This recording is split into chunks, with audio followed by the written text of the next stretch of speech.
evento é um evento que dá sequência às atividades, né, ao ciclo que o IAB preparou para esse ano, que é o ciclo do plano diretor. Né, já tivemos vários desses eventos, né, do ciclo do plano diretor, e aí, né, a Helena e a Teresa podem me ajudar, mas a gente fez um sobre o plano, né, de melhoramentos de 1914, né, o plano de 59, o plano diretor, né, de 79 e o plano de 99, ou seja, uma recuperação histórica dessa evolução do planejamento na cidade. Né, e hoje é o momento da gente falar dessa próxima, era o momento, né, em função da presença do secretário que não pôde confirmar, era o momento de a gente falar da próxima revisão, que é essa revisão que a gente tem pela frente. Então, eu sei que o pessoal vai insistir com o secretário para que ele volte, né, em outro momento, né, mas a gente vai ter condição de discutir, né, Virgínia, que eu entendi, uma metodologia que foi aplicada na revisão, né, anterior, ou seja, uma recuperação, né, daquele contexto que eu acho que foi muito rico e quem sabe muito daquela experiência nos serve hoje, né, para fundamentar a próxima revisão. Eu queria convidar daí a arquiteta Virgínia Niesel. A Virgínia é arquiteta, é mestre em planejamento, né, urbano e regional e foi supervisora técnica da reformulação, né, do plano diretor entre 95 e 98, então do segundo período A. Então, Virgínia, por favor. Não, por favor, fique à vontade. Queria reforçar, né, Rafa, tu falou da próxima quarta, onde está o Rafa? Tá. E a gente tem na semana que vem o Patrimônio Moderno. No dia 23 é outro evento do ciclo, né, do plano diretor, com o Bica, né, Tereza? O Paulo Bica, né, que é nosso colega, né, arquiteto, professor, que vai nos trazer também, né, uma discussão, né, muito interessante sobre esse tema. No dia 30 eu entendi que não está confirmado ainda, então é melhor a gente não divulgar. Eles não mandaram o nome, uma coisa sobre a memória organizada pelo Raul Elvander. Bacana, né, no dia 30. E depois no dia 6 de setembro, que é a véspera do feriado de 7 de setembro, o Bar do IAB novamente. Né, não sei se vocês já vieram em algum aqui, né, a gente já fez quantos? 3 ou 4, né? Sempre na primeira quarta-feira do mês. Então, sempre muito animado, né? O dia de festa, daí a gente, né, se organiza aqui para fazer a festa, relembrar um pouco, né, o antigo Bar do IAB, né, e encontrar e reencontrar, né, pessoas muito bacanas que circulam por aqui. O show sempre é muito legal, né? Já tivemos 4 ou 5, né? Então, quem é que foi o último? Foi o Cláudio e a Karine. O Levitan, né? O Levitan, que é o autor, né, daquele quadro lá, ó, que é o primeiro cartaz do Tangos e Tragédias. Ele é autor do Tangos e Tragédias. E é autor, sim, ele é autor do cartaz e de várias músicas, né, ou seja, da concepção do show. Né, então tá ali, acho que tem mais alguma coisa dele por aí, acho que aquele pequenininho lá, se não me engano, é dele também. E dia 14 de setembro, exposição de artes. 14 de setembro, a primeira não, a segunda, né?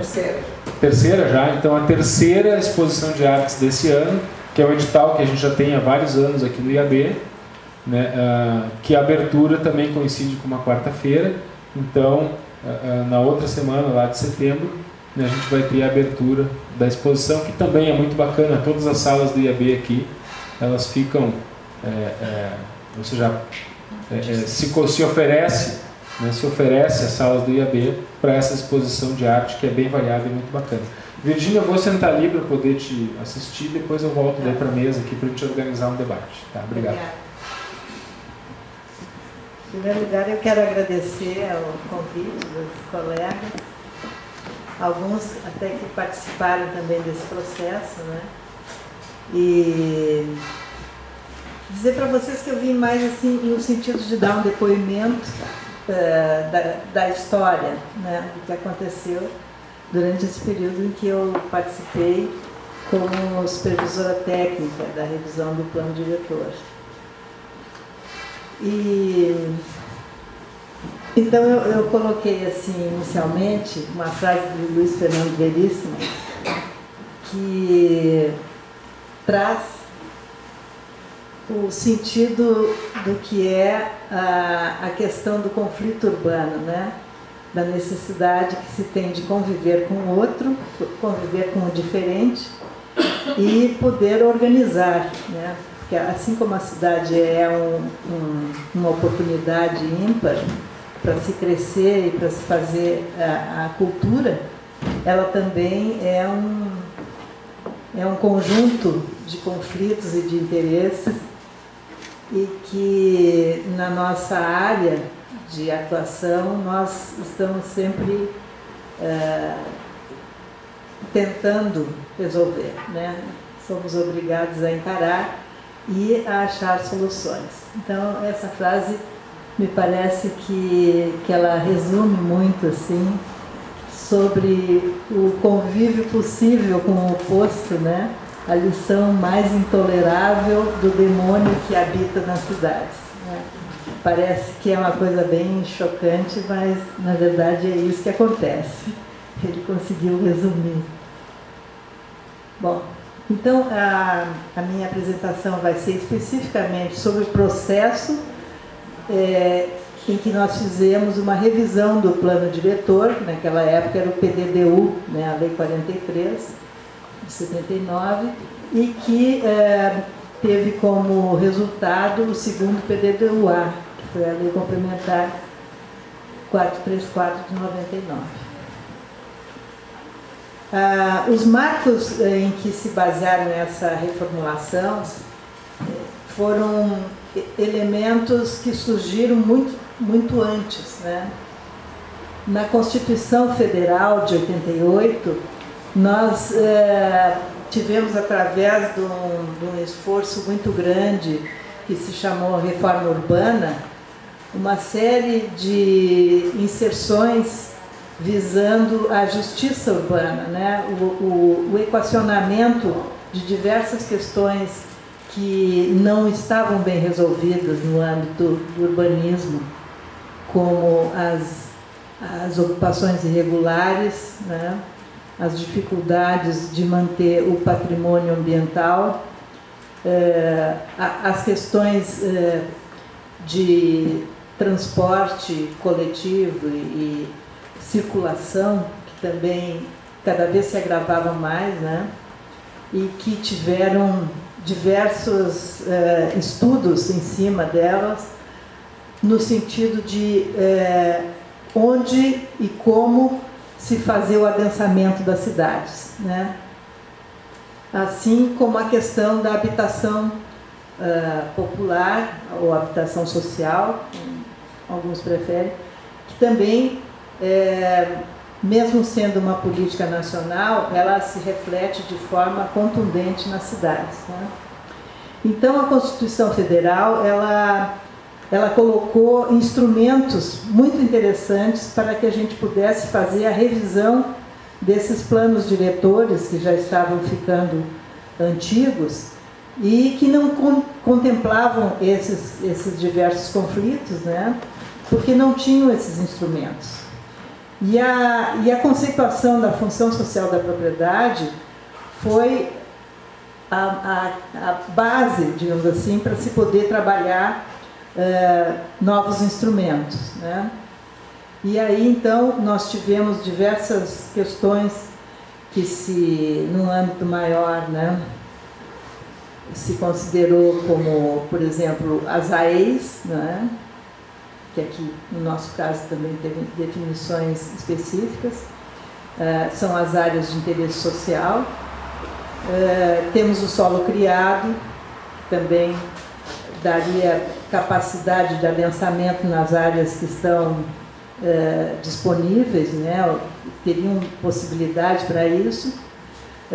Temos também o IPTU progressivo para fazer frente a questões que se criaram de bastante dificuldade para a estrutura urbana, que eram os vazios urbanos, né? Fazendo com que a economia da cidade se tornasse muito inadequada, né? A cidade se tornando muito cara por causa desses vazios urbanos. Então a gente tinha, a partir disso aí também, o IPTU progressivo, diversas questões que anteriormente eram consideradas não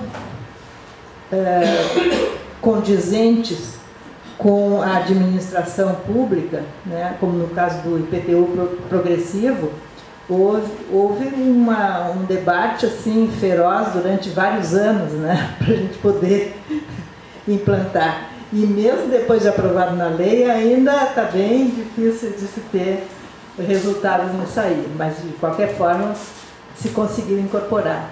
Então esses aspectos todos da Constituição Federal, somados com as dificuldades das pessoas, dos profissionais que aplicavam o plano e inclusive a capacidade de comunicação do plano, que foi cada vez mais ficando complicado para qualquer pessoa poder ler, para poder entender, para poder aplicar, né?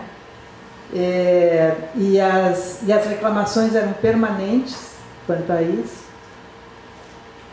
Se juntaram numa iniciativa em 93, que foi na gestão Tarso, né? Logo que o Tarso entrou, no que ele chamou por Projeto Porto Alegre Mais, a cidade constituinte. Então, nessa oportunidade, veio à tona toda a quantidade de conflitos e de desejos, né, que se esperava para fazer as modificações legais urbanísticas em Porto Alegre. Em dezembro de 93, nós tivemos o primeiro congresso da cidade, que trouxe 9 eixos onde se colocava aquilo que se pretendia fazer em termos de planejamento urbano de Porto Alegre. Em 94, foi um ano que houve toda a sistematização desses resultados do Congresso. E como o prefeito tinha aquele prazo de mandato, né, ele tinha essa necessidade de apresentar algum resultado, porque a gente sabe que a cobrança política sempre é muito alta, né?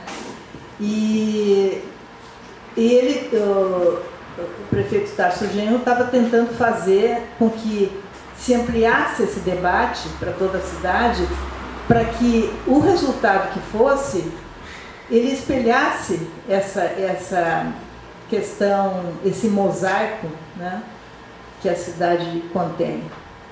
Então, esses processos são mais longos, né? Mas a pressão ainda tem o seu efeito. Então, o que saiu dali? Em 94, além da sistematização das propostas do primeiro congresso, teve uma definição de pauta mínima para a revisão do PDDU, né, do PDDU de 79. E nessa revisão, muitos conflitos técnicos e políticos, né, e de conceito em relação ao plano de 79, o PDDU, porque ele não englobava essas novas questões, né. Mas a pauta mínima, ela basicamente, até me lembrei do professor Robati na quarta passada, dizendo, né, que foi a aliança entre a extrema-direita e a extrema-esquerda, né, que aconteceu uma pauta mínima que teria que contemplar, basicamente, as ocupações irregulares, né, a ideia de que tudo é cidade, né, não existe área excluída, e também os dispositivos de controle da edificação, que era do pessoal da produção, né, da construção civil. Essa seria a pauta mínima. E os outros aspectos todos, culturais, ambientais, estratégicos, econômicos, ficaram um tanto de lado. Então se trabalhou nessa pauta em 94. Em 95, eu entrei no início de 95 nesse processo, esse processo todo já estava acontecendo, né? E começou a se elaborar uma metodologia de planejamento participativo, de uma forma mais efetiva, mais organizada. Porque até então o que se tinha era um debate amplo no Congresso da cidade, mas não se tinha uma metodologia, né? Essa metodologia nós trabalhamos com toda a equipe da Secretaria do Planejamento e mais outras secretarias que também estavam envolvidas, por exemplo, o DEMAB, a SMT, a SMAN, né? Estavam envolvidas em assuntos bem importantes dentro dessa revisão. E ela foi inédita no país. Ela foi o primeiro... Nós tivemos aqui em Porto Alegre o primeiro exercício de planejamento participativo exatamente nessa revisão do plano diretor. Depois disso, várias outras cidades vieram nos consultar e trabalhar, inclusive, junto com alguns técnicos, inclusive São Paulo. São Paulo veio até Porto Alegre, na pessoa de Raquel Rolnick, para nos procurar, para ver como a gente poderia contribuir para a revisão do plano deles. E nós conseguimos também, em 95, um problema que já estava acontecendo há mais tempo, que seria a relação da equipe técnica com a coordenação geral do projeto Cidade Constituinte, que era composta de 33 entidades, né? E essa coordenação ela vinha lá do início, antes do primeiro congresso. Chegou na hora de afunilar, começaram os conflitos com a equipe técnica, porque cada um tinha uma visão e as coisas, muitas vezes, quem está trabalhando politicamente pensa que é fácil se fazer as propostas rapidamente, mas não existe o fácil em urbanismo, né? Até que em 95 nós conseguimos chegar no segundo congresso da cidade com esses resultados. Eu coloquei aqui os 9 eixos do primeiro congresso para vocês terem ideia do que balizou filosoficamente essa revisão, tá? A cidade com gestão democrática, a cidade descentralizada, a cidade que combate as desigualdades e a exclusão social, a cidade que promove a qualidade de vida e do meio ambiente, cidade culturalmente rica e diversificada, cidade atrativa e competitiva, cidade que articula parceria público-privado, cidade com estratégia para se financiar e cidade articulada à região metropolitana. Esses seriam os objetivos dessa revisão do plano diretor. É importante colocar também que nós tínhamos já a essa altura a divisão da cidade nas 8 regiões de planejamento, né? E essa divisão ela foi muito útil para a gente poder fazer uma discussão descentralizada. Assim como nós tínhamos o nosso QG dentro da Secretaria de Planejamento, tínhamos também atuação nas secretarias diversas, todas as secretarias afins, e nas regiões de planejamento nós tínhamos discussões permanentes com os grupos que se formaram por lá. Então, na primeira etapa, nós já estavam formados, na verdade, quando eu entrei, esses 4 grupos de trabalho. Os planos regionais, que estariam vinculados às regiões, o sistema de gestão e planejamento, que seria para trabalhar essa dinâmica, né, da questão política com a proposta técnica e com o desejo da população, né? Os aspectos técnicos que englobariam alguns dos eixos, ou todos os eixos que foram propostos na Cidade Constituinte. Precisaria desse sistema, né? A estruturação urbana, que trabalharia exatamente sobre o físico, né? Sobre as questões de habitação, de transporte, de organização das áreas de recuperação e de preservação, né, do patrimônio histórico, e subsídios para a política habitacional, que era basicamente um grupo exigido pelo pessoal da reforma urbana, que queria discutir os instrumentos da política habitacional para aplicação na cidade, né? Essa etapa que foi concluída no 2º Congresso da Cidade, em dezembro de 95, e entregue à Câmara de Vereadores em março de 96, da primeira versão. Então, o projeto de lei que contempla aqueles 2 pontos que nós colocamos, né, em relação à questão da habitação irregular e dos dispositivos de controle para a construção civil, foram colocados em março de 96 na Câmara de Vereadores. E até então era uma revisão do plano diretor, né? Essa versão foi retirada da pauta da Câmara em 97, em função de avaliações realizadas pela assessoria técnica da própria Câmara e também pelas entidades que tinham participado do processo e que não ficaram contentes por causa da limitação dessa proposta, né? Então, nessa segunda etapa, nós começamos a montar um outro sistema de trabalho em que os grupos foram ampliados, né? E esse sistema aqui, a Tereza e a Helena, que participaram diretamente, elas têm até boas recordações a respeito. Deu muito problema, né? Porque os grupos eram completamente abertos. Qualquer cidadão teria o direito de participar do grupo. Só que eles eram temáticos, com temas bem técnicos, né? Então, ali foi assim, um painel da quantidade de dificuldades de comunicação, do jargão, da discussão das ideias. E nós tivemos um ano inteiro trabalhando nisso aqui, foi o ano de 96. Né? Planos regionais continuou, sistema de planejamento também, e o G3, que era a estruturação urbana, se dividiu em 5 subgrupos. Né? Um que estudaria a capacidade de adensamento, né? Dentro daquela ideia de solo criado, o outro da circulação e transporte, o terceiro sobre o zoneamento de uso e a policentralidade, que tinha relação direta com os outros 2 primeiros, né?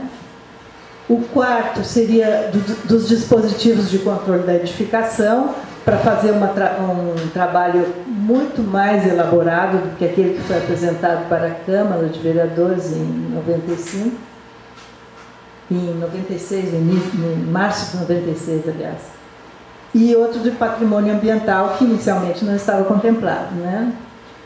E o GT4, subsídios para a política habitacional, continuou também sendo trabalhado com uma ampliação bem grande. Esse grupo teve de pessoas e entidades participantes. Nessa metodologia, nós fomos obrigados a usar dois tipos de consultorias, né? Porque era muito trabalho e nós, de certa forma, com tanto material que tínhamos já recebido dos 2 congressos da cidade, nós precisávamos de uma organização mais efetiva, né, para poder discutir, para poder dirigir as discussões. E ainda mais com a participação de qualquer cidadão junto, né? Então ficou bastante assim, complexa, esse desafio ficou bastante grande. Então nós tivemos a Fundação CEPA, que trabalha basicamente com planejamento estratégico e meio ambiente, que muitos de nós aqui fizemos a especialização em projeto ambiental lá na Argentina, em La Plata, né? E chamamos a Fundação CEPA para nos ajudar nessa questão metodológica, porque eles também trabalham muito com planejamento participativo. E A conceituação e definição de um modelo espacial e das estratégias de atuação, porque o método que eles usam é sempre dirigido para o planejamento estratégico, né? Onde a gestão é muito importante, né? Talvez até mais importante que o próprio modelo. Então, era esse o enfoque que nós queríamos dar, porque nós tínhamos em vista a continuidade do processo. E para a gente poder trabalhar com o sistema, nós tínhamos que ter uma estratégia muito clara, né? Para que ele pudesse se manter. Então, foi assim que nós convidamos a Fundação CEPA, que trabalhou conosco 1 ano, né? E a URGS, no sentido de nos dar subsídios de conteúdo, né? Basicamente, as proposições e os testes dos dispositivos de controle da edificação e o sistema de avaliação de impacto, que para nós era uma novidade, que aliás naquela época era novidade para todo mundo, né? Então a gente precisava ter um estudo, já que a URGS já estava começando a desenvolver, e que nos ajudou bastante. Além da articulação de instrumentos de gestão em relação à questão da proposta do sistema, né? A nossa equipe básica era composta pelos 8 ex-coordenadores dos GTs, as consultorias e os supervisores, que era eu e a supervisora da área de desenvolvimento urbano. Naquele tempo era a Cleia, né? Depois ficou a Cláudia. Cleia Rausch de Oliveira e Cláudia Damasio. E a equipe ampliada tinha inclusão de todos os técnicos dos órgãos municipais que participaram do diagnóstico anterior, né, que vinham participando já dos congressos da cidade e que tinham propostas bem objetivas também dentro dos grupos, né.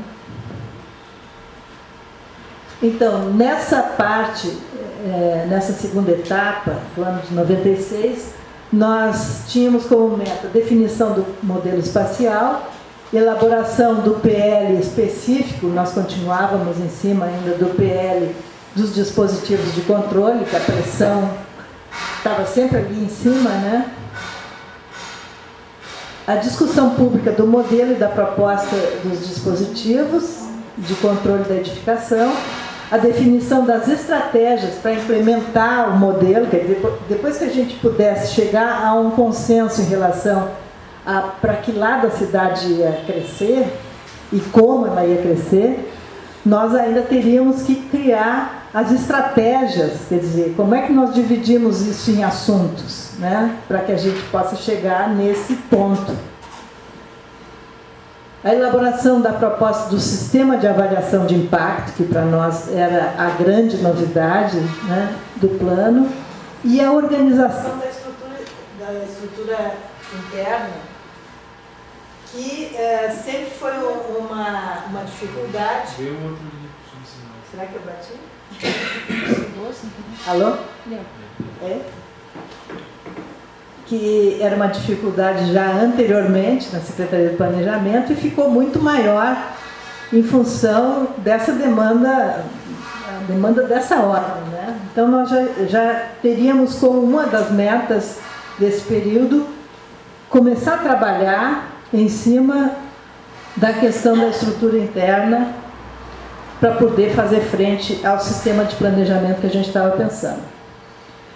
Então, aqui só para ilustrar, porque a Tereza também já mostrou na quarta passada, esse modelo espacial, que foi a conclusão que a gente chegou, né? Cidade radiocêntrica, essa região que a gente se encontra. O corredor de desenvolvimento, aquela área vermelha acima, para criar novas oportunidades para grandes empreendimentos. A cidade xadrez, que é a cidade para onde ela cresce a leste, né, com os 2 corredores de centralidade, né, onde realmente estaria concentrada a aplicação do solo criado e das grandes alturas, né, entre a Assis Brasil e aquela faixa lá da Sertório, né, e é outro entre a Nilo e a Anitta. E aqui mais embaixo também um outro aqui entre Azenha, Bento Gonçalves e Ipiranga, né? Depois nós temos a cidade de transição, que seria a parte da Zona Sul, que é ali Cristal, aquela região ali. E a cidade de Jardim, que é a Zona Sul propriamente dita, né? Ipanema, todos aqueles bairros da Zona Sul. E aqui nós temos uma outra proposta bastante controvertida, que foi da cidade urbana, dentro da ideia de que tudo é cidade, que nós teríamos uma capacidade de gestão do total do município, né? Porque até então a zona rural ela tinha a gestão do INCRA, que é federal, e nós queríamos colocar o município, inclusive para poder fazer a gestão das reservas de uma maneira mais efetiva. Mas ela era cortada já pelo eixo Lomba-Restinga, que foi um dos projetos estratégicos que a gente se viu obrigado a fazer, né? Então, basicamente, é isso aí, o modelo. Além do parque lá das ilhas, né, dessa parte ali junto da Lomba também, onde pega a hidráulica, né, da Lomba. Então, para poder fazer isso, foram definidas 7 estratégias básicas, né? A de estrutura urbana, com as centralidades e espaços abertos e a distribuição das atividades. Essa da estruturação. Da mobilidade, que baseava na trama viária todos os sistemas modais, né? E definia acessibilidade, espaços para pedestres e todo o equipamento necessário para isso. A terceira estratégia do uso do solo privado, que são essas normas da construção civil, distribuição do solo criado e a miscigenação dos usos também, para fazer uma reformulação daquelas zonas completamente puras que havia no PDDU, né? Zonas residenciais onde não podia botar nenhum tipo de comércio. A nossa ideia era fazer a miscigenação. A quarta estratégia é a de qualificação ambiental, com a valorização da paisagem e do patrimônio ambiental e cultural. E a questão do saneamento também entrou nessa aí. A promoção econômica, que teria uma atenção voltada à produção da zona rural, né, a nossa produção rural, que é uma das poucas capitais no Brasil que tem zona rural dentro do seu município, né? E a geração de empregos vinculados à habitação, de forma a fazer uma promoção econômica, né? Daqueles pequenos empresários, os pequenos serviços, né? E a polarização metropolitana de toda a região, quer dizer, como é que a gente se articula, né, com a questão de produtividade, de circulação, etc., da região. Então, essa é a quinta estratégia. A sexta é de produção da cidade. Então, qual seria a política habitacional? Como fazer a inclusão da economia informal e as parcerias de oportunidades empresariais, que aí nós temos também as parcerias público-privadas, né? Todas aquelas alternativas de novos instrumentos para fazer com que as estratégias, as demais estratégias sejam efetivadas. E a sétima, finalmente, é o sistema de gestão e planejamento, que é a base para a gestão do processo contínuo e participativo, né? Quer dizer, a nossa ideia sempre é da dinâmica do plano diretor poder ser mantida sob controle. Então, para isso tem que ter esse sistema de gestão, né? Porque nem sempre, na verdade, o planejamento urbano, ele é uma das áreas que mais tem interferência política, né? Se não é a mais. dá para dizer que é a mais. E ela, se ela não tem um sistema bem amarrado e com clareza de estratégias de gestão, ela realmente sucumbe, a cada gestão ela muda, né? Então isso aí é complicado. Participação, quer dizer, isso aí era um assunto caro, né? Principalmente nesses governos aí do PT, em que se fazia um grande esforço para que as pessoas começassem a participar da sociedade, a ter poder sobre a tomada de decisão, a ter canais, né, de interação com a administração. E a nossa preocupação também em relação ao plano diretor é que as pessoas pudessem se inteirar dos assuntos que estavam sendo discutidos dentro da secretaria e até nas outras secretarias também, para que a gente pudesse ter uma base de poder na hora que fosse discutir isso na Câmara de Vereadores, né? Tentar organizar todo esse pessoal que durante muito tempo reclamou que não era ouvido, ou que tinha várias necessidades que não eram atendidas, e fazer com que eles realmente pudessem ter canais oficiais, canais bem institucionais para trabalhar. Então, nós tivemos um projeto de comunicação social. As 8 regiões receberam periodicamente reuniões durante todo o período, onde a gente desenvolveu o trabalho nos grupos, né? As entidades participantes praticamente faziam parte dos grupos, né? IAB, OAB, geralmente as entidades que tinham assento no Conselho do Plano Diretor ou na coordenação do Cidade Constituinte, né? Então, tínhamos os sindicatos, tínhamos diversas entidades, inclusive de proteção da natureza, etc., né? O acompanhamento pela Câmara de Vereadores também. Qualquer vereador podia chegar em qualquer grupo, entrar e dar a sua opinião ali e participar do processo, né? Então, era totalmente assim, nós convidávamos os vereadores para cada vez que a gente fazia seminários e tal, alguns iam, mas eles praticamente não, quer dizer, agora estou dizendo uma coisa que nega o que está escrito, né? Eles praticamente não tiveram interesse em acompanhar, foram muito poucos, né? Mas eles iam, às vezes eles iam. A divulgação na mídia, nós tínhamos bastante inserção, seja na TV, no rádio, nos jornais. Eu estava pegando esse material aí sobre o plano para poder fazer esses slides e vi a quantidade de material que nós tínhamos no jornal só, era muita coisa, né? Todo dia saía alguma coisa sobre a elaboração do plano. Também nos forçamos a fazer artigos e palestras.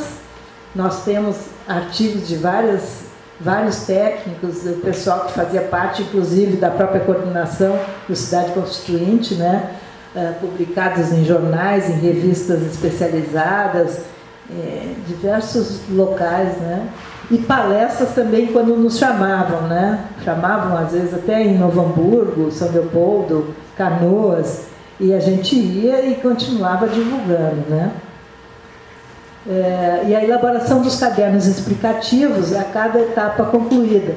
Nós falávamos, então, uma linguagem bem popular, explicávamos todo aquele processo que a gente estava passando do ponto de vista técnico, a gente explicava em palavras simples para que pudesse ser divulgado, né? E esse volume, segundo o PDDUA comentado, ele foi impresso depois que a gente teve a conclusão do projeto, com cada artigo sendo explicado, inclusive as palavras que estavam sendo usadas no artigo, né? Para que as pessoas pudessem ter acesso a isso.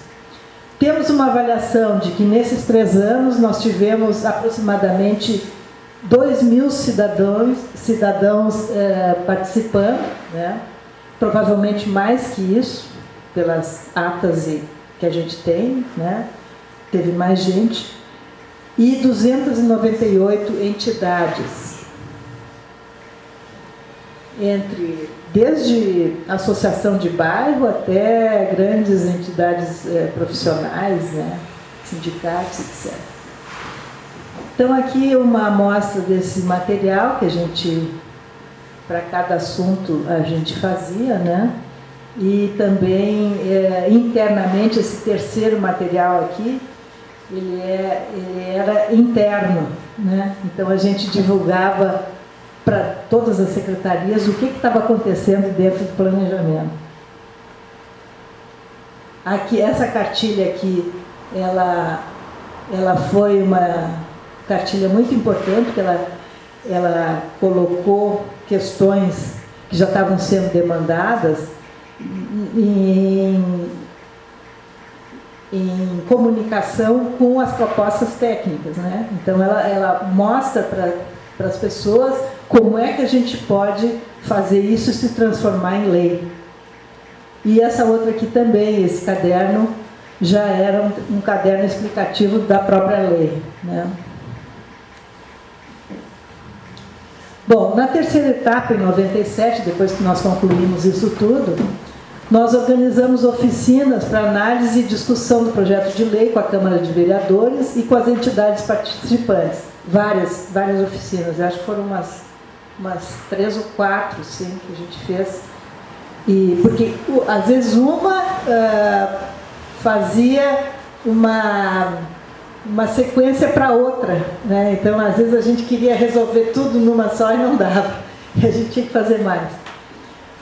Uma concertação de propostas com os vereadores, com as entidades participantes da Coordenação Geral do Projeto Cidade Constituinte, visando essa formatação final. Essa parte foi muito desgastante, porque ali os conflitos e os interesses chegaram a um limite assim, total, né? E os seminários nas regiões de planejamento, junto com atividades na Câmara de Vereadores também, e esclarecimentos sobre a proposta final do segundo PDD-UA, né? Aí nós já tínhamos, então, uma proposta bem alinhavada, né? bem articulada, e a gente já podia ir para as regiões para mostrar o que nós estávamos pensando em termos de projeto de lei. Esse volume aqui, ele tem artigos de todos os técnicos, todos os coordenadores que fizeram parte, né, mais as consultorias. Né? Então, hoje ele é um artigo bem raro. Eu ainda consegui ter na minha casa um, né? É o volume que foi lançado depois da conclusão do projeto. Na internet. Na quarta etapa, então, nós partimos para uma situação mais objetiva de iniciar os projetos integrados como laboratórios desse novo enfoque projetual sobre a cidade, de planejamento não normativo, mas sim um planejamento de projeto, né? Então, nós tínhamos três desses projetos estratégicos, os chamados projetos integrados, em áreas específicas do modelo, né? O eixo Lomba-Restinga, que era uma zona de alta concentração de ocupação irregular, né? e falta de serviços e de estrutura, a Lomba do Pinheiro, né? Conhecida Lomba do Pinheiro. O quarto distrito, que também é uma coisa que vem se mantendo como problema há muitos e muitos anos, né? Ele fez parte, ele era um dos projetos integrados. e o corredor de centralidade Anita Garibaldi e Nilo Peçanha, que seria um exercício de projeto quanto à volumetria e a adensamento através do solo criado. Então, nós tínhamos que aplicar esse instrumento como um exercício para a gente trabalhar o resto da cidade. Também a iniciativa de capacitação do corpo técnico nas diversas secretarias para empreender essa mudança institucional era necessária, né? E porque nós precisávamos, na visão do sistema de planejamento, dentro dessa ideia de projeto, mudar a própria cabeça das equipes técnicas, né? Tão acostumadas a só lidar com a norma, né? Então, a previsão que nós tínhamos, e nós chegamos a fazer alguns trabalhos de capacitação, inclusive com o pessoal da Fundação CEPA, né? Para poder aprofundar essa visão. E uma estratégia de comunicação visando a divulgação dessas ideias para toda a cidade, né? Fazendo uma circulação da cultura urbanística pelas comunidades nas 8 regiões, com o objetivo de formá-las para que pudessem fazer parte das tomadas de decisão dentro da sua área, né? Então a gente queria trabalhar dentro de uma visão mais... mas eu estou tentando... de uma visão mais integrada com aquela ideia de plano diretor, com aquelas 7 estratégias que a gente estava já desenvolvendo, né? Então, não adianta a gente fazer a participação sem ter um conhecimento prévio, e era isso que a gente precisava trabalhar, tanto internamente quanto externamente. Os 3 primeiros projetos foram selecionados de que maneira, assim, quais são os critérios, assim, na verdade, assim, foram vários critérios técnicos e também teve interferência política, mas na verdade foram mais critérios técnicos, né? Por serem bem diferenciados. Quer dizer, a lomba era a ocupação irregular, o quarto distrito era aquela zona que precisava de revitalização, cheia de patrimônio histórico, né? E muito estratégica logisticamente, né? E o corredor de centralidade era o nosso desafio. Quer dizer, será que a gente consegue? Até agora a gente não conseguiu coordenar esse desenvolvimento, né? Vamos ver se no corredor estratégico a gente consegue estabelecer uma coisa bem clara, né? Então, ele era um grande desafio, né? Mais ou menos foi para a gente poder examinar as 3 situações. Bom, então, em resumo, é isso. Eu achei essa figurinha que eu gostei muito e botei no final para a gente poder encerrar, né? Participar é um direito, porque o plano diretor trabalha em cima do lugar onde a gente vive, né? Se a gente não tem direito sobre a nossa casa, vai ter como, né? Vai ter o quê de direito? Então isso aí é importante. É isso, tá bom?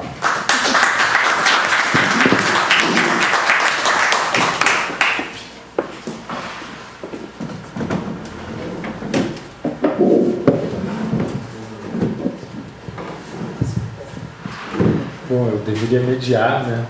Então, como a gente não tem... Eu vou mediar com vocês, né? Que estão aí para fazer perguntas. Eu queria fazer alguns comentários antes, Virginia, se tu me permite, que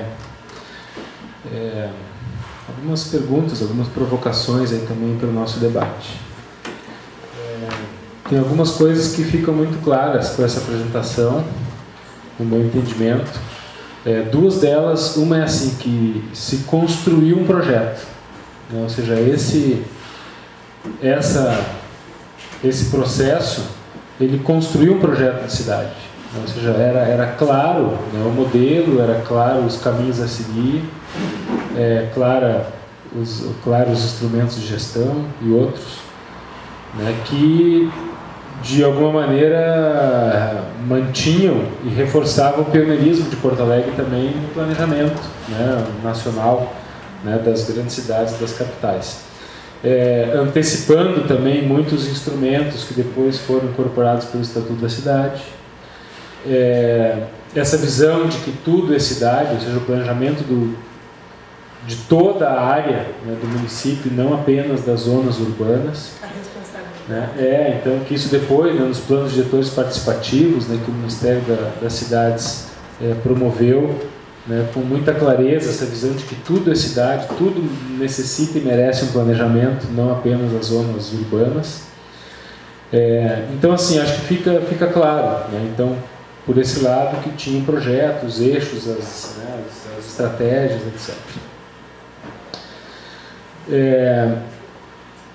Por outro lado, ou seja, esse resultado foi possível graças a uma metodologia também construída durante muito tempo, né? Ou seja, uma metodologia construída, quem sabe no momento da história da cidade, onde houve uma participação em mais igualdade de condições que a gente teve até hoje, né? Ou seja, movimentos, moradores, empresários, né, técnicos participaram, ou seja, colocaram os seus interesses sobre a mesa, claro que às vezes usando mais ou menos influências e poderes instalados, mas foi também uma metodologia, uma condução do processo que permitiu, inclusive, que esses conflitos e esses interesses contraditórios ficassem explícitos, né? Então, acho que é um grande mérito. Então, assim, a partir dessas, assim, do que eu considero assim, 2 elogios ao processo, ou seja, que a metodologia, a participação e o resultado concreto de um projeto claro para a cidade, eu faço uma primeira pergunta, assim, uma primeira provocação, né? Em que momento, né, a gente errou, né? Porque a gente hoje está numa condição muito diferente daquela que permitiu a elaboração desse plano que é vigente, né? Então, quais foram, né, no teu entendimento, esses erros, ou seja, que nos coloca hoje numa situação muito mais incontrolável pela sociedade do que a gente tinha na formulação original do plano, né? Instâncias de participação, próprios, assim, os instrumentos que se previa poderem se utilizar, que são inviáveis a sua utilização hoje, né, foram inviabilizadas a sua utilização. Então, essa é uma primeira pergunta, ou seja, o que deu errado nesse processo que foi tão rico de construção e nos tem causado tantas dificuldades, tantos prejuízos para a cidade na sua implantação efetiva, né? Então, claro que a gente sabe, né, mas eu gostaria, né, de iniciar o debate, provocar vocês também com essa questão. E também tem, quem sabe, uma parte dessa resposta é que exatamente nesse período é o período que o metro quadrado virou um objeto da especulação, que até então não era muito claro, né? Ou seja, como é o ouro, o dólar, o petróleo, a soja e o metro quadrado, né? Então o metro quadrado ele começou a ser construído não para as pessoas morarem, ou para alugar, para moradia, para lojas, e sim para a especulação e para render, ou seja, multiplicar o recurso, né, que foi investido. E era, com certeza, nesse período, né, era o investimento mais rentável, né, a curto prazo, né, ou seja, o dinheiro da especulação multiplicava, né, muito mais rapidamente do que noutros ambientes, né, de especulação. Então, claro, esse metro quadrado que se transforma num objeto de especulação também, né, ajuda, quem sabe, a destruir ou a dificultar muito dessas propostas, que eram propostas de construção da cidade e que foram um pouco atropeladas por essa lógica. Mas eu fico com essa primeira provocação, assim, onde é que, quais foram os erros que foram cometidos na condução desse processo posterior à aprovação e ao processo de construção do plano. E depois acho que a gente abre daí para uma rodada aí também perguntas e questionamentos, né? Vocês já vão se preparando, porque já tem um lá.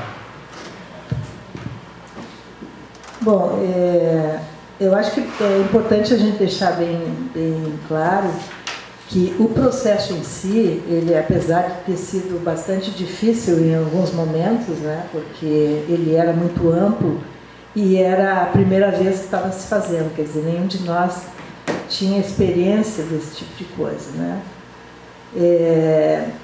Ele foi extremamente positivo, né? Ele teve resultados muito objetivos e para a quantidade de informação que foi gerada, ele até foi relativamente rápido, né? E a gente não perdeu o controle sobre ele. O problema foi exatamente depois dele. É esse que tu colocas aí. Porque, inclusive, essa interlocução que nós tínhamos muito próxima da Câmara de Vereadores não nos deu muito resultado. O fato é esse. Porque nós fizemos um esforço hercúleo para poder trazer a Câmara de Vereadores em todos os momentos. Porque a gente sabia que lá o jogo era muito mais pesado, né? E a gente precisava do compromisso pelo menos de alguns que tivessem construído junto conosco todo esse arcabouço legal, né? Mas qual foi a nossa, quer dizer, não dá para dizer que é surpresa, mas enfim, era uma esperança que se tinha que isso pudesse garantir alguma coisa. Chegando na Câmara de Vereadores, mudou tudo. Mudou o jogo e mudaram, os atores eram os mesmos, mas mudaram as regras. E aí, mesmo aqueles que tinham participado antes, parece que não era mais com eles, né? Então, uma das coisas é essa, é a gente perder o controle do processo, né? Essa questão política, ela está interferindo 100% o tempo inteiro, né? Então, não adianta a gente ignorar, porque ela é isso, né? E ela vai ser sempre. E até é bom que seja, porque dentro de uma democracia é importante, né? Agora, nós precisamos ter representantes realmente dignos desse nome, né? E aí, muitas vezes, a gente não tem. Então, entra todo mundo, né? E aí, aquilo que a gente amarra antes perde sentido, né?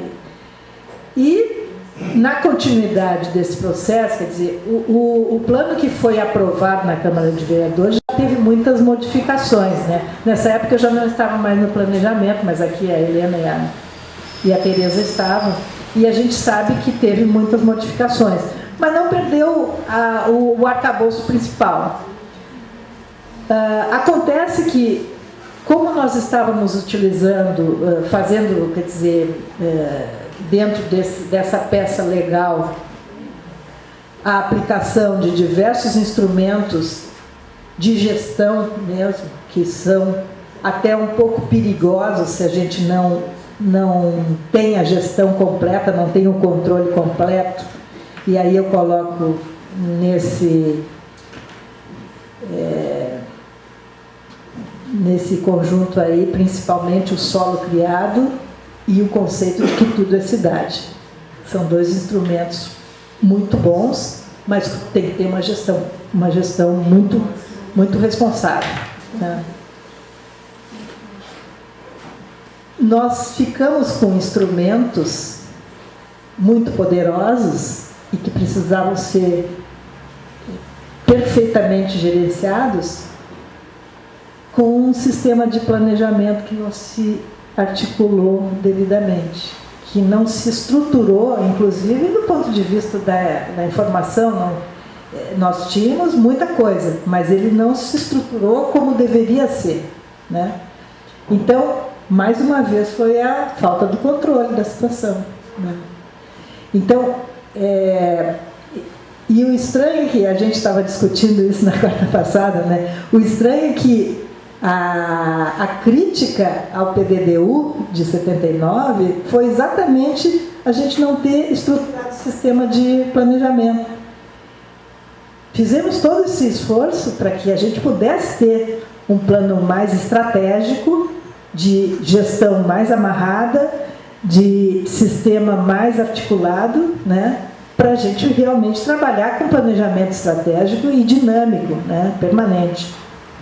E, novamente, cometemos o mesmo erro, né? Então, eu vejo assim, pode ser que outras pessoas que participaram do processo tenham uma visão um tanto diferente, mas eu vejo que o grande problema foi nós não acreditarmos, nós continuarmos tendo a mesma mentalidade do plano normativo, querendo aplicar um plano estratégico. É diferente, né? O conceito era outro. Então, nós continuamos com a mesma mentalidade, com a mesma visão que nós tínhamos que ter mudado. E para isso precisa investimento, precisa dinheiro, tem que ter estrutura, tem que ter capacitação, tem que ter sistema de informação adequado, né? Precisa haver investimento político no planejamento para que ele funcione. E nós não tínhamos nem técnicos, quanto mais investimento em sistema. Então, esse é o grande problema, né? Eu acho que ele não foi priorizado. Aquele primeiro passo, a primeira virada da onda, eu me lembro quando eu fui, embora eu até falei essa expressão, né? A onda começou a virar, ela tem que fechar, tem que terminar, né? Porque senão não adiantou nada. Nós continuamos acreditando apenas num modelo.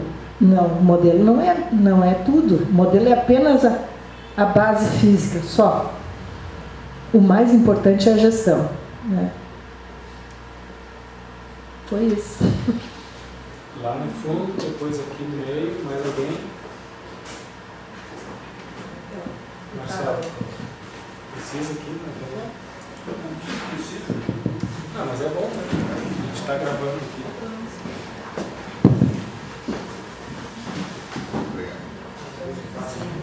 Tá. Boa noite. Boa noite, Virgínia. A tua fala acabou respondendo algumas coisas que estariam na minha pergunta. Ela seria mais ou menos na linha do que colocou o Thiago. Eu também trago aqui o depoimento. Eu vivi esse processo todo lá dentro. Eu entrei justamente em 96 e vivenciei esses anos todos. E estou vivenciando o que está acontecendo agora. Eu reconheço o tremendo esforço inicial de se adotar um conceito adequado, estratégico, para conseguir dar densidade para o nosso futuro. Parabenizo vocês por isso.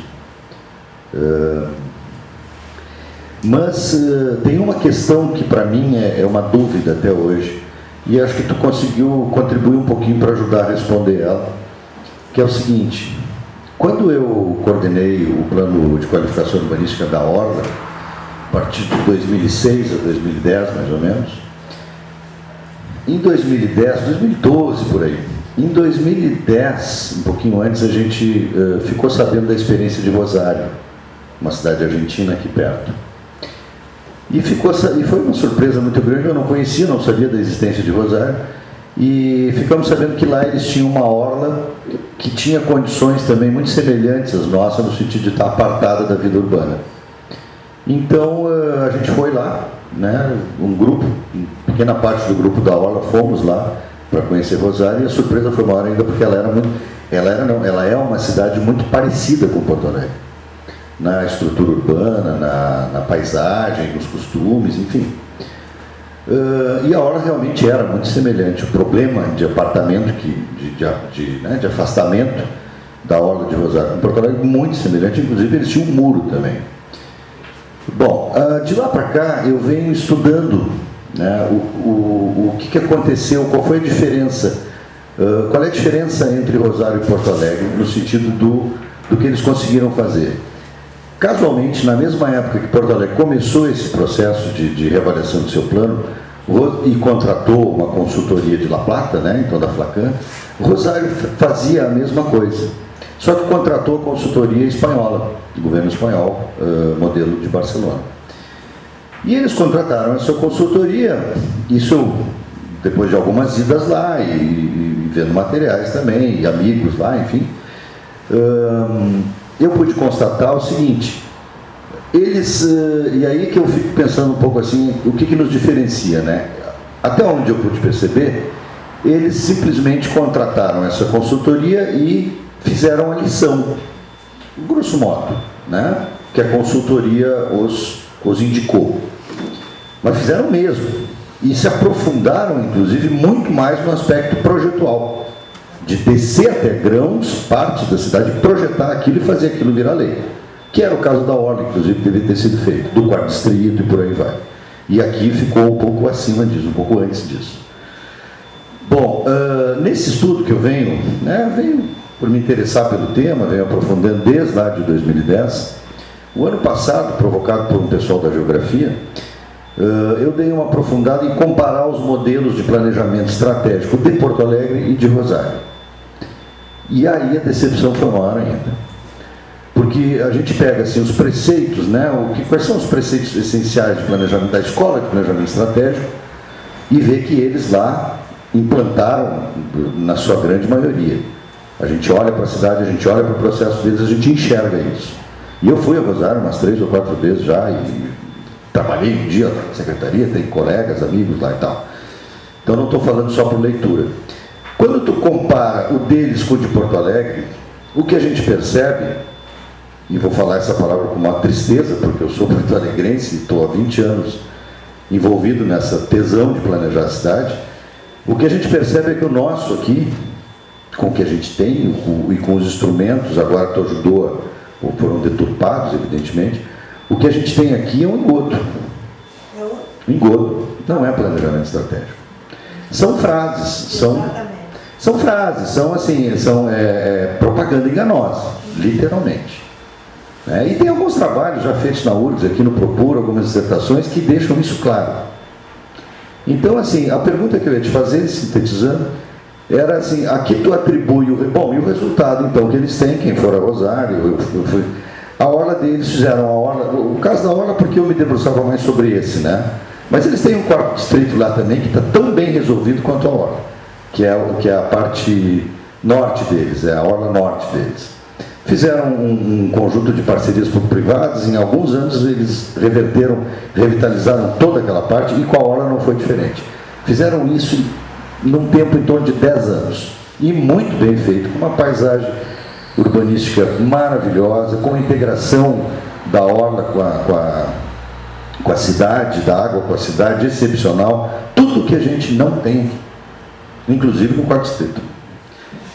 A pergunta que eu ia te fazer era mais ou menos o seguinte, aqui tu atribuirias essa diferença, então, né? Ela tem a componente técnica, evidentemente, do grau de aprofundamento, do grau de seriedade técnica que lá eles conseguiram fazer, mas eu penso, e aí eu já te dispenso da resposta, talvez um bate-papo sobre isso, né? Se tu quiser falar alguma coisa, eu queria ouvir a tua opinião. Eu penso que tem uma grande componente aí, que é cultural. O que eles fizeram com a cidade deles e o que a gente fez com a nossa. Na medida, e digo isso na medida em que os modelos técnicos eram essencialmente os mesmos. Se puder dar que diferença, onde é que está a diferença? Obrigado. Bom, tu mesmo colocaste, né, que a questão cultural é muito, muito séria, né? E o nível de aprofundamento das propostas que eles chegaram, a gente ficou aquilo genérico, né? Chamou de estratégia, não de planejamento estratégico. Estamos entendendo aqui. Não, nós ficamos nesse primeiro passo, né? É que, gente, dá muito trabalho fazer uma estratégia completa, né? Até o final, como eles fizeram. Dá muito trabalho, precisa... Trabalharam nos caras, desceram até o projeto. Tu precisa... Isso com parcerias, com instrumentos. Eles fizeram isso que a gente queria fazer. Fizeram. De fato, está lá a cidade que saiu. E por que não se toma a decisão em relação a isso? essa questão cultural, eu acho assim, ó, a gente, de certa forma, a gente é induzido a se acomodar, né? Nós temos essa acomodação brasileira a tudo, aguenta tudo, né? E faz com que as coisas também, elas passem apenas por um discurso, né? Elas não interessam. A gente sabe como é que é, né? Então, quer dizer, todo mundo criticou bastante o ministro da Saúde quando falou que ele finge que paga, os médicos fingem que trabalham. Ele exagerou, né? Mas, de certa forma, tem isso também, né? Então, a gente, assim, ó, o gestor, ele finge que ele quer fazer o projeto. E aí ele dá... Quantos de nós temos projetos engavetados? Eu tenho uma meia dúzia, né? Todos nós participamos de projetos engavetados. Parece que é para distrair a gente, né? Que não é... Aquilo ali não vai adiante, né? Então, essa é uma das frustrações do funcionário público, né? Principalmente se ele é arquiteto e gosta de projeto. Então, é complicado, né? Agora, vamos mais fundo então. Por que a gente finge que faz e eles fingem que querem? Alguém tem uma ideia? Porque o que interessa são os acordos anteriores a eles assumirem. Esses acordos que nós fizemos aqui, tudo bem, serviu naquele momento, mas depois já existem outros acordos que a gente não sabe. Prévios, com quem realmente faz a discussão da cidade. E nós não participamos dessa festa, né? Então, eles têm que pensar, eles têm que fingir que eles querem, para nos manter distraídos. E para legitimar. Para legitimar. No nosso nome. Claro, e tá pagando funcionários para trabalhar e eles não vão trabalhar, né? Mas o acordo já está feito antes. E essa foi a nossa surpresa quando a gente entregou o projeto na Câmara de Vereadores, achando que aqueles que participaram iam nos defender. Que o acordo mais importante é aquele para a próxima eleição. E nós... O acordo feito com todos não interessou. Não interessa. Para outro... Nós somos figurantes nesse filme. Marionetes. Talvez. Então é isso, né? Essa é só a minha opinião. Bom, eu não sou arquiteta. Não, peraí. Não sou eu, é outra pessoa, tá? Eu já estou Virginia, obrigado. Então, estava muito clara a tua exposição. Eu vou pegar 3 aspectos assim que eu queria aprofundar contigo. Vamos ver se é possível. Primeira questão, tu disseste que o plano diretor, toda essa discussão, ela é recheada de conflitos. Tu desse bastante destaque para isso, inclusive na abertura, lá com a frase do Luiz Fernando Veríssimo, né? Falou em diabólicos, até, em questão de diabólicos, né? Eu acho que não são diabólicos, né? São interesses que tu acabaste de colocar. A segunda questão que tu levanta, eu acho que muito bem, é que não se trata de gerenciar o modelo e sim os processos, a estratégia. Eu acho que isso aí é bem importante a gente discutir, porque senão às vezes a gente cai numa discussão de que não está gerenciando o modelo, está gerenciando o modelo. Eu tenho uma suspeita, eu morei 11 anos em Florianópolis, onde não tinha um processo desses, e a gente teve que conquistar esse processo. Vocês aqui em Porto Alegre já nasceram dentro desse processo e tem um pouco... Eu estava nessa época em Porto Alegre, eu era da área de transporte. Mas assim, eu digo vocês, quando eu estou acompanhando a discussão do Cidade que Queremos, tá? E vejo que às vezes, hora e outra, aparece alguém defendendo o modelo e não o processo. Tá? É o que tem, né? Então, porque a gente está... Claro, é natural. A gente aprendeu dentro daquele modelo costuma raciocinar, a cultura da gente é o modelo, né? Até que ponto a gente, lá em Florianópolis, a gente teve que criar um modelo próprio, uma metodologia própria, fugindo dos modelos prontos, assim. A gente teve que criar, e conquistamos várias coisas. O conflito lá, de repente, é bem maior do que daqui, porque a especulação imobiliária lá é imensa, né? É imensa, a gente quase sempre perde, mas o processo existe, a luta, algumas conquistas aqui e ali, a gente consegue, porque é uma disputa, tu colocaste muito bem. Eu defendo, tá, que a gente deve se desgrudar dessa visão institucional aqui em Porto Alegre, tá, e constituir um processo paralelo. Tá? Por quê? Porque tu falaste muito bem quem é a Câmara de Vereadores, tu falaste muito bem que os acordos já estão dados, etc. Tal.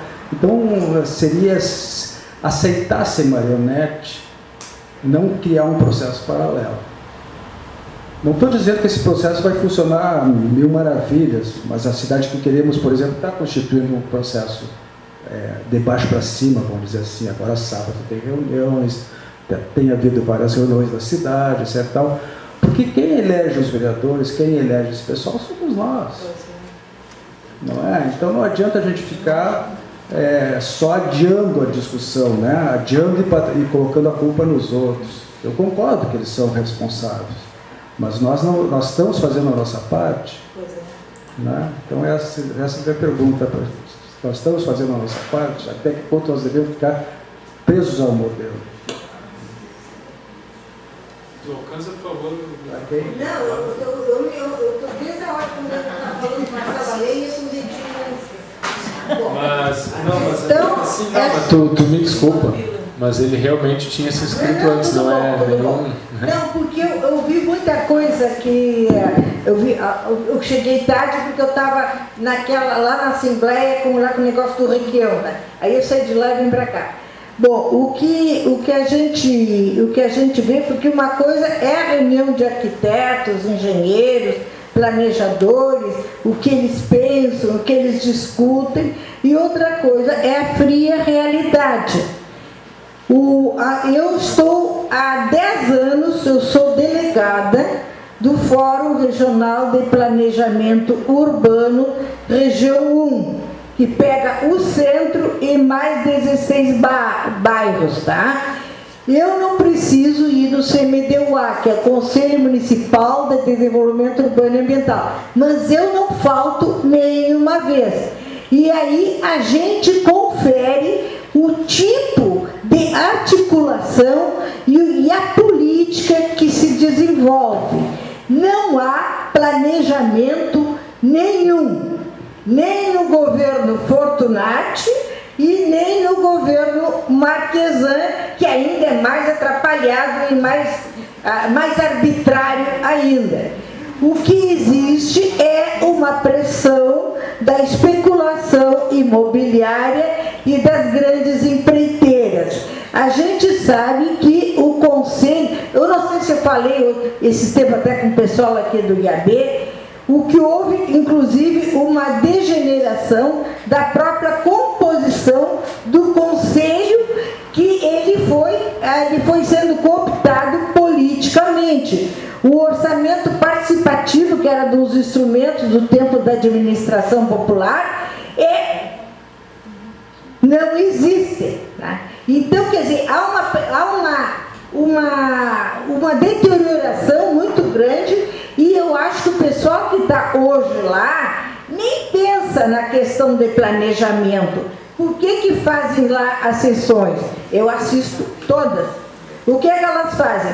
Vem um processo de licenciamento, o EVU de não sei o que, ou etc e tal, então aí é para aprovar ou não aprovar, pedir vistas, fazer diligências, mas por processos e projetos puramente pontuais.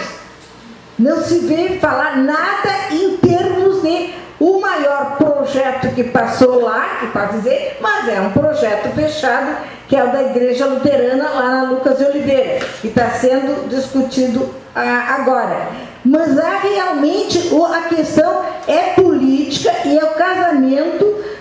partido político que está lá e junto com determinados empresários. Então, para mexer lá, vai ter que revirar fundo.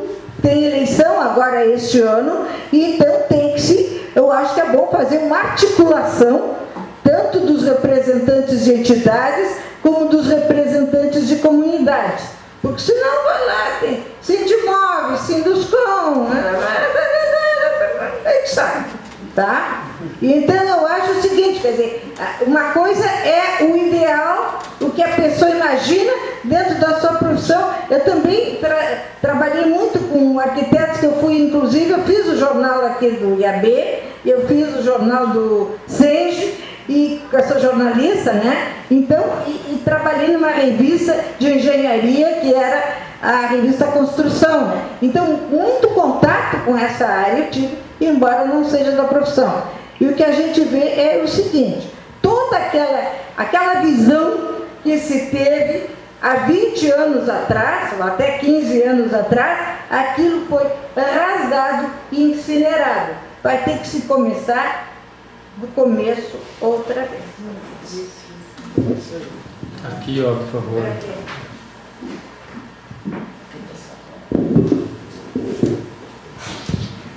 Olá, Virgínia. Bom, não vamos perder, não está morto quem peleia, né? Todo esse papo político e tal vai murchando, vai desmotivando, vai, enfim, né? Eu acho que o assunto, tu começaste bem a tua apresentação falando da participação cidadã, né, dessa ideia inédita e tal. E aí, enfim, a gente vai morrendo, murchando aos poucos, né? Mas acho que isso não pode, né, tomar conta da gente. Então, eu queria ouvir de ti, quase 20 anos depois, com a participação cidadã que teve à época, eu lembro que tu comentaste que vieram várias necessidades, né, de várias entidades e tal. Quais tu acredita que por algum motivo não foram atendidas e que tu acha que a gente deveria continuar insistindo e olhando para elas na nova formulação? Eu vou fazer o seguinte, então, vou fazer uma pergunta também, Virgínia, e passamos daí para te fazer um encerramento, né, para a gente ficar com um gostinho de quero mais para o próximo evento, né, siga os planos diretores. Não esquece, vai ter que voltar com o secretário. Né? O secretário, e inclusive essa pergunta que eu vou te fazer, eu tinha preparado para fazer para ele. Então, se alguém puder dar um recado, já adianta para ele, ele já vem preparado na próxima vez.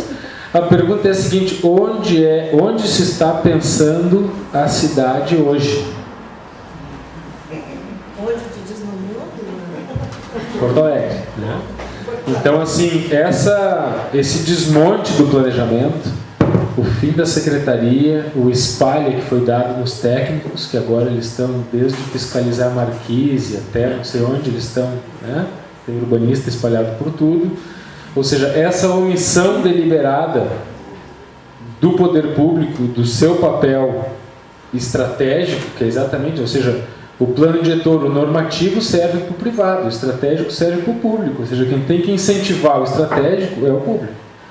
E ele não fez isso, então claramente o plano não funcionou, né? Ou seja, entre outras coisas, porque o estratégico, ou seja, quem deveria liderar o estratégico se omitiu, né? E ainda desconstruiu, né, desmontou o sistema de regulação que hoje é todo no balcão de negócios do CMDUA, né? Que é um bando de pilantra que domina, né? O IAB foi expulso de lá e entidades que votaram contra o IAB, uma delas eu me lembro porque ela é muito interessante, é o Sindicato dos Proprietários de Veículos Transportadores de Valores do Estado. Ou seja, os donos de carro forte, de estrada, eles votaram no CMDUA. Obviamente votaram a favor do Sinduscom, a favor, né, dos corretores de imóveis. Corretores de imóveis devem ter 3 ou 4 representantes lá de entidades meio fantasmas, né? Então, assim, esse desmonte ele é deliberado, ele parte do poder público, ou seja, o poder instalado deliberadamente não faz o seu papel estratégico e se omite de regrar e de normatizar de uma maneira que seja do interesse da cidade. Então, assim, te pergunto assim, onde, né, se está pensando a cidade hoje, né, e até aproveitando a provocação do nosso colega aqui, será que a gente deve pensar por dentro ou pensar por fora não seria mais efetivo? Papel constitucional, né, Tiago? Só para lembrar, se omite de exercer o seu papel constitucional. E a Constituição lhe impõe. Isso é o cúmulo da... Desculpa, não quero roubar a palavra, mas é o cúmulo da improbidade administrativa. Escancarada. Irresponsabilidade. E irresponsabilidade, sim. Mas tem uma questão jurídica aí. Tá? Passível de representação. Acho que a Júlia queria fazer uma pergunta, Júlia. Mas alguém não... Eu queria fazer uma observação, na verdade. Cadê o microfone? Para o debate. Em vez de comentar ou criticar o que tu já trouxeste, né, eu queria trazer para nossa reflexão sobre o plano diretor umas coisas. Eu penso que nós, arquitetos urbanistas, acreditamos mais no plano diretor do que ele merece. Porque ele pode, talvez. Não, porque ele merece, porque ele nunca entregou em nenhum lugar aquilo que a gente espera dele. Então, eu acho que a gente tem que transformar. O plano vai ser um instrumento de reestruturação e de beneficiamento das pessoas que mais precisam e tal na cidade. Eu acho que ele não tem essa capacidade toda, né? Mas o que eu queria dizer mais assim, é que eu acho que nós usamos dentro dos planos uns instrumentos urbanísticos que eles provocam a ruína da cidade, né? Não tem cidade que eu conheça, que a gente aprecie como arquiteto, onde a construção seja regrada por uma coisa chamada índice de aproveitamento. O índice de aproveitamento liquida o patrimônio histórico. O índice de aproveitamento nada mais é que X mil dólares por metro quadrado. O índice de aproveitamento destrói a paisagem cultural, natural e tudo mais que a cidade tem.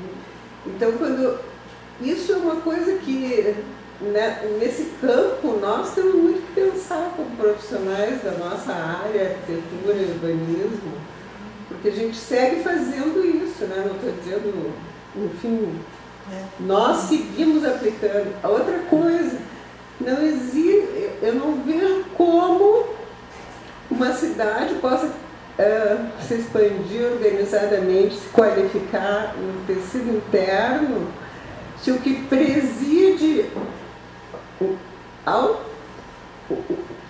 quem decide aonde que a cidade vai crescer é o interesse privado.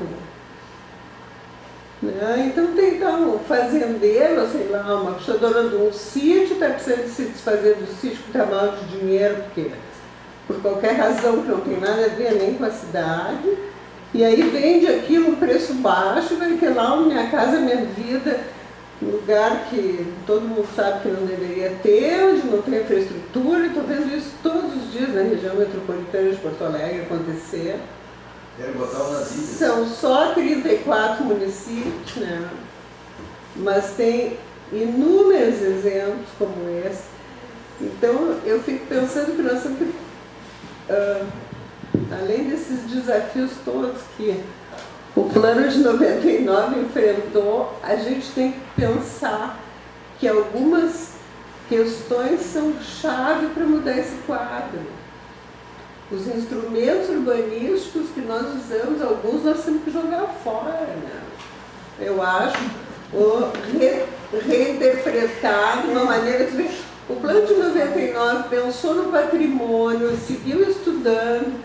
O que a gente está vendo é uma cidade que está desaparecendo, a nossa cidade está desaparecendo, o nosso patrimônio modernista É Nos verdade. anos 50, 60, claro que em altura se mantém mais, mas as casas lindas que Porto Alegre já teve, né? Uns exemplos de arquitetura super qualificados. Então, eu acho que tem essa frente a nos desafiar.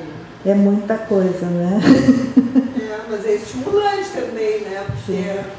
não fazer mais do mesmo é estimulante. Vocês vão para a Europa depois, né?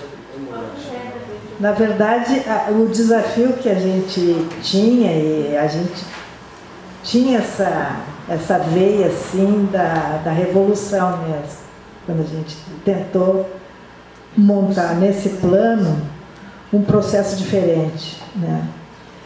Mas para te dar uma ideia do que foi, e aí também tentando responder as outras perguntas, na área de dispositivos do controle da edificação, nós tivemos uma proposta fantástica da equipe da URGS, coordenada pelo professor Comas, né? Onde se contemplava com genialidade tudo que se tinha discutido no Cidade Constituinte e mais um pouco, né? Eles montaram uma proposta de volumetria que era completamente dinâmica, mas se adaptava às regiões, né? E dava a possibilidade do solo criado também.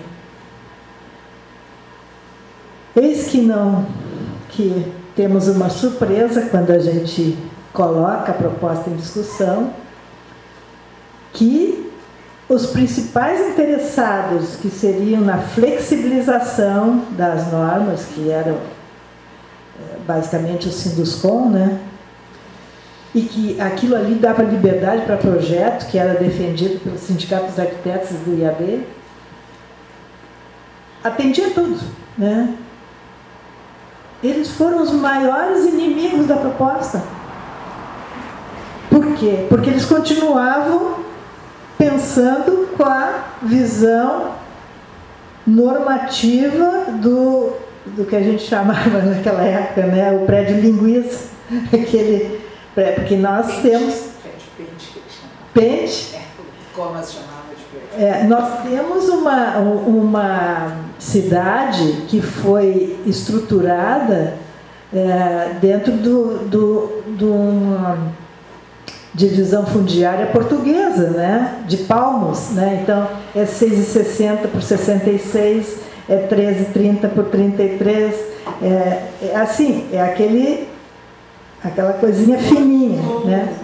Aí tu bota um prédio de pilotismo em 2 fininhos daqueles, né? Fica aquela linguiça, né? Aqui nós não temos superquadras suficientes para poder botar prédios de pilotismo como deve ser um prédio, né, modernista. No entanto, a proposta que nós tínhamos para os dispositivos de controle dava liberdade para poder, inclusive, fechar nas laterais e fazer uma composição na quadra de forma mais adequada. Não foi aceito. Eles derrubaram toda a proposta. E a gente, no final, ficou um retalho tão grande ali que perdeu totalmente o sentido, né? Então, mais uma vez, a gente volta para a questão cultural, né, Marcela? Eu acho que assim, é muito arraigado, muito. A gente não gosta de evoluir. Porque essa é a nossa parte, é aquilo que o colega diz ali, né? Temos a nossa parte, claro que temos, né? Existe a nossa parte. Eles não gostam de evoluir, nós gostamos. Quer dizer, nós como comunidade, né? A comunidade não... existe um processo, quer dizer, e quem tá fazendo a produção da cidade, que tem o dinheiro para investir, aproveita isso, né? Eu me lembro muito bem de um dos argumentos que foi colocado naquela discussão dos dispositivos de controle, que disseram assim, pois esse tipo de proposta favorece a execução de 2 blocos no mesmo, porque são muito profundos, né, os lotes.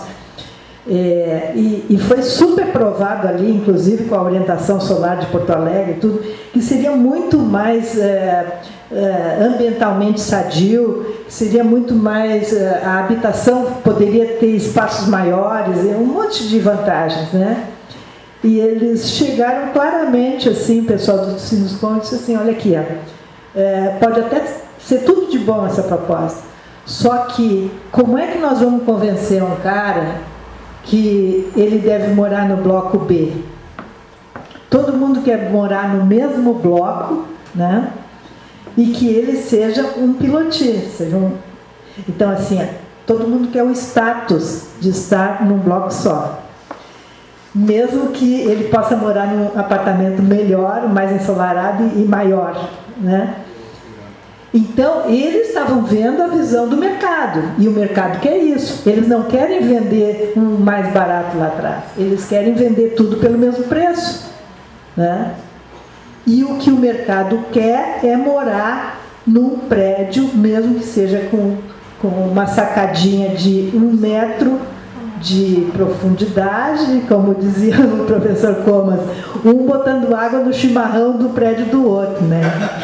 Então, é isso. Quer dizer, fica mais chique, né? E nós temos esse viés de petulância cultural. Nós temos, né? Principalmente aqui. Então, eles sabiam com quem eles estavam lidando. E essa ideia ganhou. Quer dizer, continuou o prédio linguiça, né?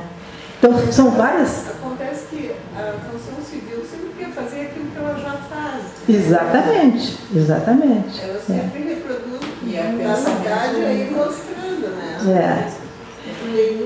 E aí tem essa questão do planejamento lá, aliás, do Conselho né, de Desenvolvimento Urbano, que me parece que já vem se arrastando há muito tempo, né? O Marcelo deve estar de prova aí, porque é uma coisa bem, até vergonhosa, né? Para quem tentou processar, não dá para a gente acompanhar. Uma vez eu fui lá numa sessão, é realmente triste, porque aquilo ali não é um conselho, aquilo ali é um grupo de validação de decisões já tomadas. Não existe mais discussão, né? Então, aonde que fica o planejamento? Quem pensa a cidade? Né? Quem pensa? Na verdade é isso. Quer dizer, até eu chego a uma conclusão, eu acho que a gente também acha que o prefeito tem poder mais do que ele realmente tem. Ele não tem poder. Ele é um despachante. Então, assim, ele está ali porque, aliás, não é só o prefeito, né? Já existem teses a respeito do que são os governos dos países, né? Porque não existe mais governo, né? Naquela acepção que a gente conhece. Por quê? Porque as grandes empresas mundiais tomaram conta do poder. E aqui na cidade... Hein? Sistema financeiro internacional. Sim, tudo. Então, assim, a cidade é apenas um reflexo de um processo mundial que já aconteceu, né? E nós estamos lá na rebarbinha da rebarbinha, com um chefe que não tem poder de decisão mais sobre as coisas. E ele aceita fazer esse papel, né? Começamos por onde, então? Nós vamos fazer a nossa parte? Essa pergunta eu faço para você. Não é só ele que aceita fazer esse papel, o prefeito. Não esqueçamos que lá dentro do conselho tem muito colega também concursado e que fazem o mesmo papel. Sem dúvida, sem dúvida. Isso é triste. Agora, só respondendo a tua pergunta, o que sobrou para se fazer? Teoricamente, nós atendemos tudo. Mas é que, como a gente estava pensando, e o que é... Porque tem duas vertentes dessa visão, né, que a gente estava defendendo. A vertente espacial, que é aquela que a gente estava acostumado a fazer em todos os planos diretores, que é modelo, e a questão temporal, que é estratégia. Quer dizer, na parte da questão espacial estava tudo contemplado, na lei estava tudo contemplado. A estratégia, que é a visão temporal, ela precisava do tempo, né, para se estabelecer. E esse tempo não foi usado. Então, o que passa a ter um valor de letra morta, né, como se diz. Aquela lei que todo mundo sabe que não vai render, né? Então, agora, como é que a gente faz para pensar isso de uma maneira diferente? O professor Rubem Peste, da Fundação CEPA, ele sempre dizia uma coisa assim, ó, a gente precisa desenvolver uma base de poder, porque tem determinados setores que já têm a sua base de poder, e ela é super articulada com o governante, que é o seu despachante, né? Nós precisamos desenvolver a outra base de poder para poder confrontar. Porque nós aqui sozinhos, um ou dois ou três, mais uns 2 ou 3 lá na Restinga, nós não somos nada. O que é base de poder? É quantidade, é gente articulada, é gente que quer fazer a mesma coisa. Tem que ter muita gente, tem que ter quantidade, né? E aí, quer dizer, uma coisa é o poder financeiro, outra coisa é o poder popular. Hoje em dia o poder popular está muito desgastado, né? Como é que a gente responde a tua pergunta? Eu não sei. Tu não quer responder? Que eu gostaria de ter uma resposta, né? Mas eu acho que que o IAB está promovendo essas discussões exatamente para isso, né? Eu vejo que a gente iniciou de uma maneira muito positiva, recuperando essas iniciativas pioneiras históricas, né? E quem sabe nesse momento agora a gente chega no ponto mais baixo, assim, mais depressivo dessa história. E eu acho que os próximos eventos, né, Tereza, que vocês estão planejando é exatamente isso agora, o que nós vamos fazer, né? Ou seja, para recuperar essa história de pioneirismo, para recuperar processos que já foram muito ricos e qualificados e que a gente perdeu. Então, né, essa discussão acho que entra por dentro ou por fora, ou as duas coisas, ou seja, não abandonar, né, as frentes.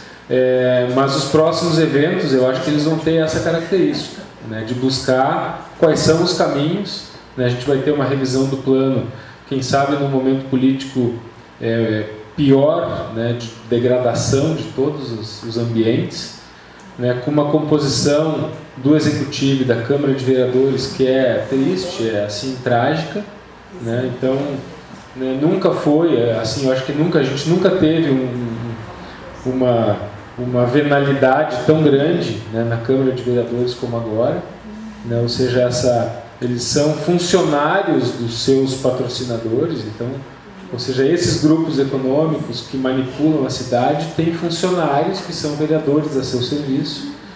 Então, se a gente não tiver esse acúmulo fora e não tiver clareza do que a gente quer propor, realmente, né, a gente vai, né, o Marcelo que falou, vai ser, que Paulo falou, marionetes, né?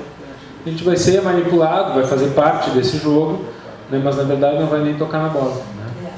Então isso. Eu vou fazer o encerramento em nome do nosso presidente, porque eu acho que ele foi, falando em bola, ele foi ver o jogo do Grêmio. Então ele está desculpado, né? Ele escolheu mal, né? Teve uma escolha equivocada na infância. Mas a gente vai, né?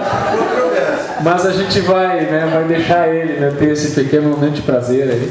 Queria agradecer a presença de todos, Virgínia também, né, convidar que sigam acompanhando os próximos eventos aí do ciclo, né, também as outras atividades do IAB,